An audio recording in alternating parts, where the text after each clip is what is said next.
I lived in a peaceful home till things changed.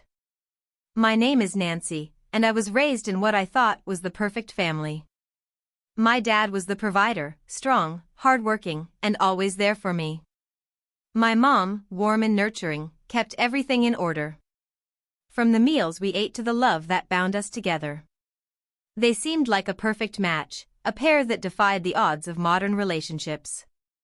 Growing up, I looked up to my dad. He was my hero. When I was younger, I would follow him around the house, helping with little things, car repairs, lawn mowing, or even the odd DIY project he loved to start but never quite finished. As I grew older, our bond remained strong, but it started to take a different form. There were more personal conversations, deeper than the surface-level banter we used to share. We talked about everything.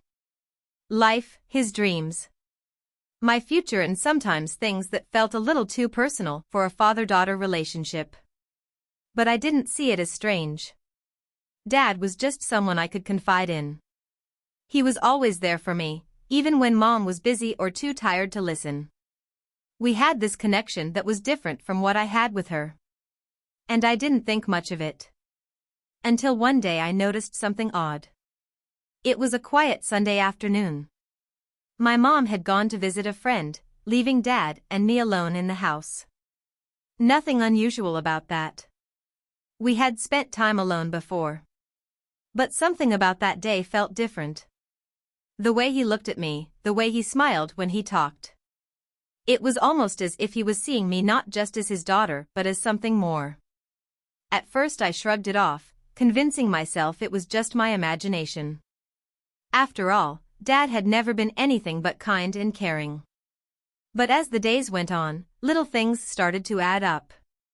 The way he'd brushed my hair away from my face when I talked to him, how his hugs lingered a second longer than they should have, or how he seemed to be seeking my company more and more. It wasn't overt, and nothing inappropriate ever happened. But there was this tension between us that I couldn't quite explain. It was subtle, but undeniable. I started to wonder if maybe I was overthinking things. Perhaps I was just imagining this strange new dynamic. Still, part of me couldn't shake the feeling that something was off.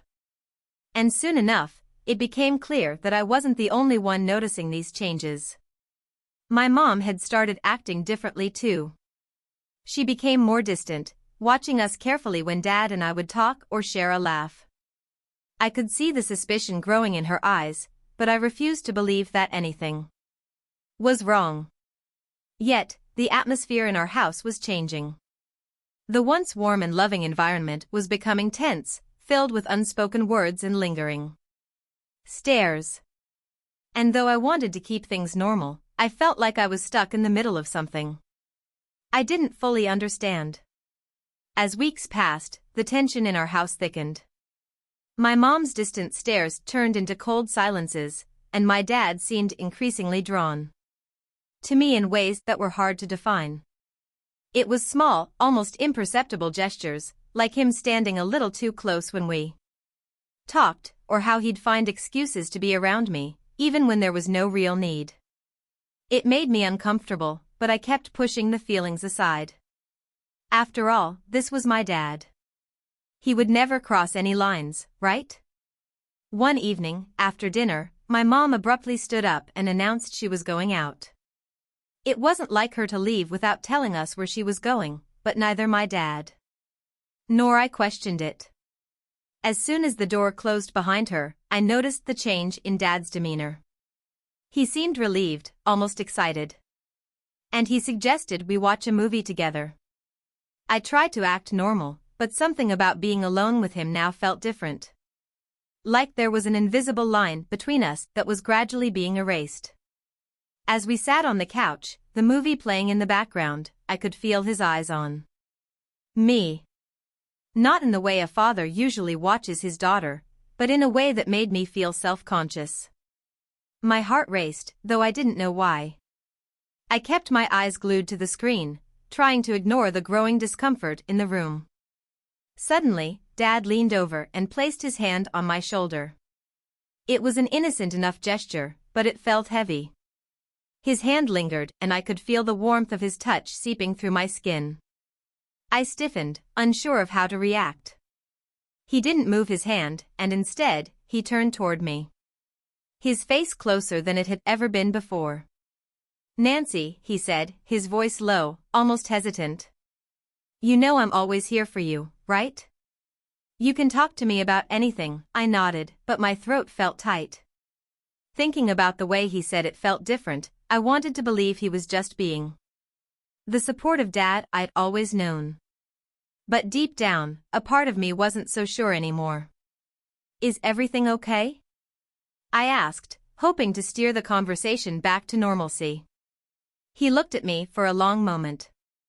His eyes searching mine, as if he was trying to decide something. And then, just as quickly as the tension had built, he pulled his hand away and smiled. A smile that didn't quite reach his eyes. "Of course, everything's fine," he said, standing up abruptly. "I'm going to check on something in the garage."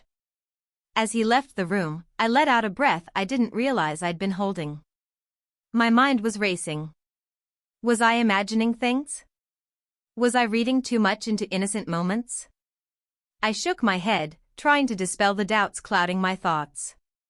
No matter how hard I tried, I couldn't ignore the way my body reacted whenever he was near. Or the strange sensation that we were teetering on the edge of something that wasn't right. That night, as I lay in bed, I found myself replaying the events of the evening over and over in my mind. I didn't want to believe that anything inappropriate was happening. After all, Dad hadn't done anything. At least, nothing overt. But the feeling in my gut told me that something was changing, and it wasn't for the better. The next morning, Mom was even more distant. She barely spoke to Dad, and her conversations with me were short and clipped. It was as if she knew something but wasn't ready to confront it. I caught her watching me out of the corner of her eye. Her face tense with unspoken questions. Days passed, and the growing distance between my parents became more apparent. They spoke less, barely touching or showing any affection. The house, once full of laughter and light, felt like it was closing in on itself. The cracks in their relationship were widening, and I had no idea how to stop it. Then, one afternoon, my mom approached me while Dad was at work. Her face was tight with worry, and her voice was uncharacteristically soft. "Nancy," she began, hesitating for a moment. "Has anything been going on between you and your father? Anything strange?" I froze. Her question was like a punch to the gut. Was she accusing me of something? Did she think I was doing something wrong? My mind raced as I tried to find the right words. "No, Mom, nothing's going on," I said quickly, though I wasn't sure if that was entirely true. Something had happened, but something was definitely off, and we both knew it. She looked at me for a long time, as if trying to gauge whether I was telling the truth. Finally, she sighed and nodded, but her expression told me she wasn't entirely convinced. "Okay," she said quietly. "I just wanted to make sure." As she walked away, a heavy weight settled in my chest. The cracks in our family were no longer just beneath the surface. They were right there in plain sight, threatening to tear us apart. And deep down, I couldn't shake the feeling that something terrible was coming. The days that followed my mom's quiet confrontation felt like living in a pressure cooker. My dad grew even more attentive. His presence suffocating, and my mom's distance turned into outright avoidance. We were no longer a family. We were three strangers in a house full of unspoken words and unseen barriers. I was stuck between them, feeling torn by the weight of my father's behavior and my mother's silent accusations. Then, one evening, everything came crashing down. It was late, long past dinner, and I had already gone to bed when I heard my parents talking and hushed angry voices in the living room. At first I tried to ignore it, pulling the covers over my head, hoping their argument would pass like it always did. But the tension in their voices kept pulling me in, making my stomach knot with dread. I slipped out of bed and tipped out to my bedroom door, cracking it open just enough to hear what was being said. Their voices were clearer now, sharp and cutting through the stillness of the night. "You think I don't see what's going on?" My mom's voice was cold, but her anger trembled underneath. "The way you've been acting around her, the way you've been avoiding me. Do you think I'm blind?" "Linda, stop it. You're blowing things out of proportion," my dad responded, his voice calmer but defensive. "She's our daughter, nothing's happening. Don't lie to me, Richard." My mom shot back, her voice shaking with fury. "I see how you look at her, and I've seen how she looks at you too." My heart sank. "Did you think I was part of this? That I wanted any of this? I would never hurt her," Dad insisted, his voice suddenly soft, almost pleading. "You know me. I love her, but it's not like that. Not like that." My mom's voice cracked. "I don't know you anymore. And I don't know what's been going on between you two, but it's not normal and it's not right." I could hear the tears in her voice now, and my chest tightened. This was it. This was the moment when everything was falling apart. I knew I had to stop it before it got worse. Without thinking, I stepped out of my room and walked down the hallway toward the living room. As I approached, both of them turned to look at me, startled. Their faces frozen in a mix of guilt and surprise. "Mom, Dad, stop," I said, my voice barely above a whisper, but it cut through the tension like a knife. "Everything has happened. Dad hasn't done anything and neither have I." My mom's eyes narrowed, filled with suspicion and pain. "But you know something's wrong. Don't you, Nancy? You felt it too." I hesitated, and that hesitation seemed to confirm her worst fears. I could see the betrayal in her eyes, and it hurt me in a way I hadn't anticipated. "I don't know what's happening," I admitted, my voice shaking. "But it's not what you think. Dad and I were just..." I paused, searching for the right words, but they wouldn't come. My dad stood there, silent, as if he knew there was no way to fix this. His face was pale, his eyes hollow with regret. He looked like a man who had lost everything without realizing he was losing it. Mom stepped closer to me, her voice trembling with emotion. "Nancy, I love you. But I can't ignore what I've seen. There's something between you two that shouldn't be there. It's not your fault, but it's not okay either." Tears welled up in my eyes. "I didn't mean for this to happen. I don't even know what's happening." And that was the truth. Whatever strange connection had grown between my father and me, I hadn't asked for it. I hadn't wanted it. But now it was destroying everything. So the first time that night, Dad spoke. "Linda, please, I never meant for any of this. I love you, I love both of you. But things have been off, and I don't know how we got here." My mom shook her head, her voice steady but broken. "It's too late, Richard. I can't trust you anymore. I can't trust this family anymore." Her words hung in the air like a final judgment. The weight of it all crashed down around us. And I felt like I was suffocating under the pressure of a reality I didn't fully understand. In the days that followed, my mom packed her bags and left the house. She didn't say goodbye. Didn't even look back. It was as if she had already mourned the loss of our family long before she walked out the door. My dad tried to apologize, tried to explain, but there was nothing left to say. The damage had been done, and no amount of words could fix the broken pieces of our lives. I stayed with my dad for a while after that, but things were never the same.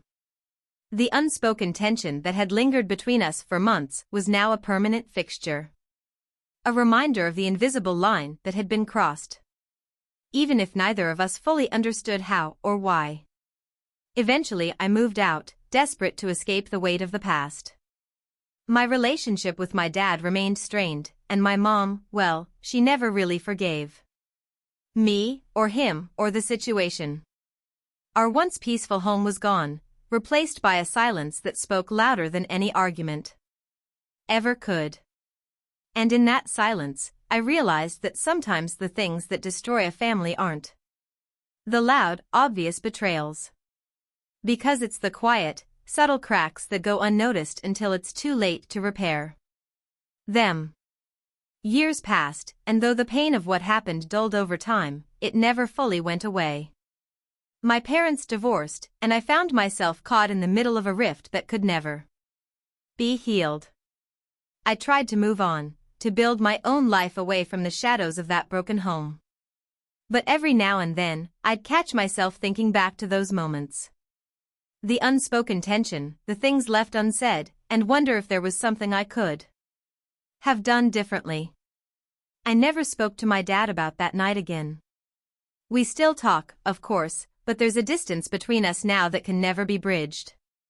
My mom remarried, and though we're on speaking terms, our relationship is still marked by that lingering suspicion, that sense of betrayal that never quite faded. In the end, our family fell apart not because of a scandalous affair or a blatant betrayal, but because of the quiet erosion of trust. The boundaries between us blurred, and in that space something was lost, something we could never get back. And that, perhaps, is the real tragedy of it all. Not the affair that never happened, but the love that we couldn't hold on to.